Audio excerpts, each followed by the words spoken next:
All right, if you made it this far, you're currently watching this video. The assumption is that you've looked at the first two slides in this presentation. The first slide's purpose is to remind you of what your why is. In order to write a claim in response to the question, what is your why? You have to understand the term defined. So I just put the definition that we'd been working with throughout the school year on the slide, and that definition is as follows. Your why is the purpose, cause, or belief that inspires you, along with a video meant to provide an example. And then I hope that you also looked at the second slide. The second slide contains a video of Oprah Winfrey talking with Paulo Coelho, the author of The Alchemist. If you're continuing with The Alchemist, and I hope many, if not all of you are, then what you're realizing is that term personal legend is used over and over and over again. And as you get to the halfway point of the book and beyond, it should become clear what one's personal legend is. And the second slide is trying to draw the connection between somebody's why and somebody's personal legend. Many could even argue that they are the same thing. So hopefully you looked at those two slides and you watched those videos, and that maybe gave you a little bit more of a sense of clarity of how you can start approaching answering the question, what is your why? Where many of you will hit a roadblock is in trying to figure out what your why is. And I want to remind you that there is a process that we went through a little bit earlier in the school year, a couple of different times. And basically what the process is taking one of your whats and then asking the why question of that what over and over and over again. So what I want to do here in this video for the next 8 minutes or so is just model for you again what that process looks like. For the lesson this week, I brought my son Caleb outside and I had him run some video while I talked about some work that we did in a garden on the back of our house. That was an activity, technically speaking, that was a what. So what I'm going to do here is I'm going to write this what down. What is something I've spent a lot of time doing over this break? I'll call it fixing our garden out back.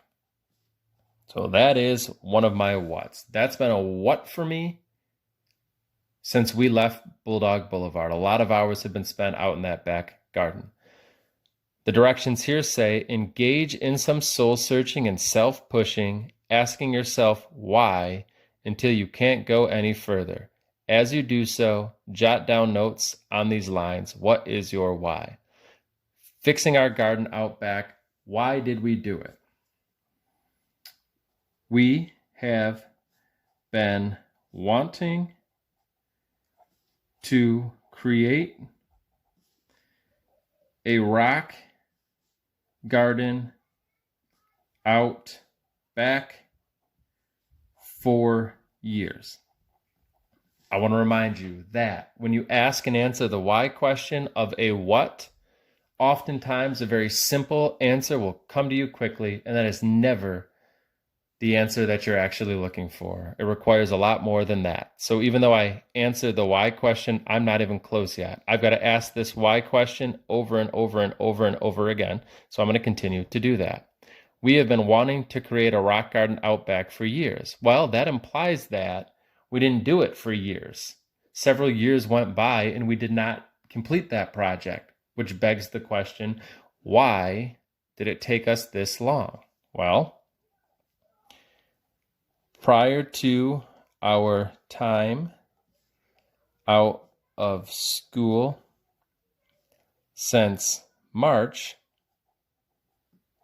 we have struggled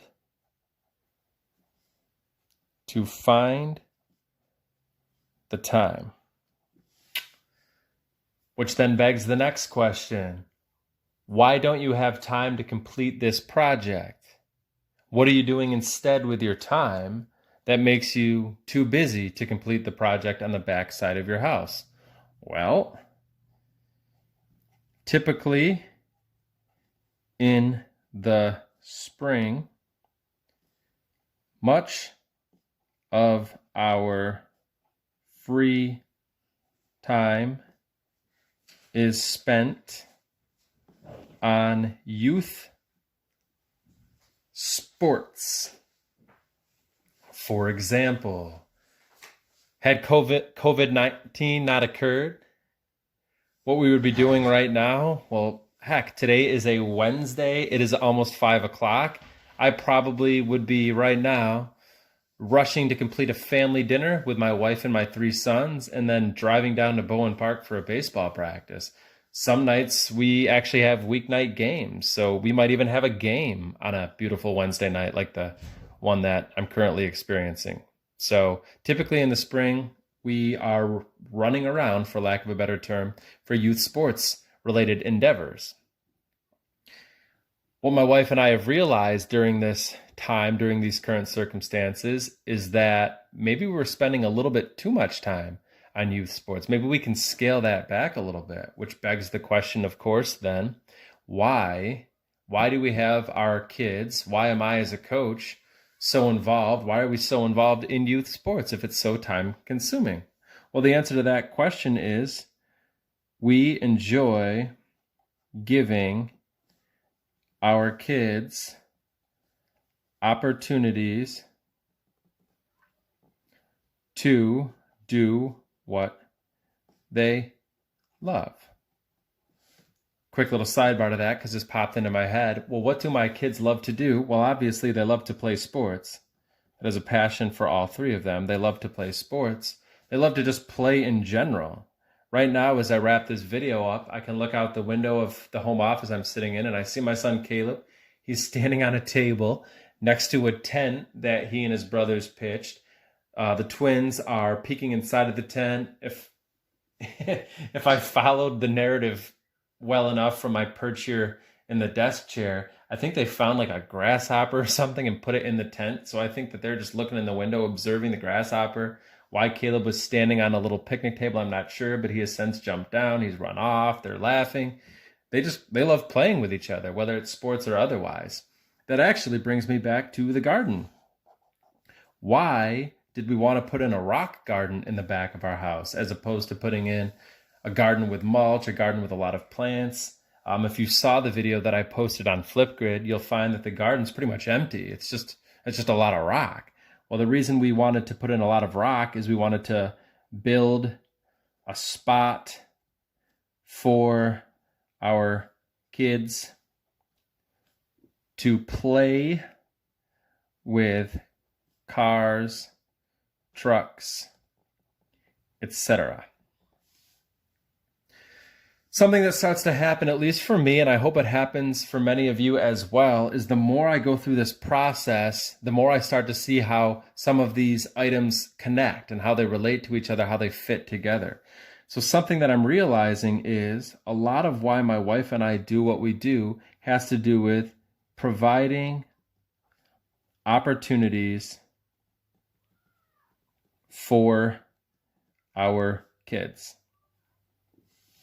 Right now, I'm noticing that I'm technically ignoring my kids. It's my son Caleb's birthday. I want to get outside as quickly as I can and spend the rest of the day with him and his brothers. But right now, I'm taking time away from my own kids in order to make sure that I have some hopefully relatively clear lessons in place for you to keep moving you forward as students. So the reason I'm doing what I'm doing right now is to provide opportunities for you, for my sophomore students. So even though what I've written here is about my kids, I think of my students as my kids as well. I care an awful lot about all of you. So one of the reasons why I do a lot of what I do is to provide opportunities for those I care about. Is this my statement of why?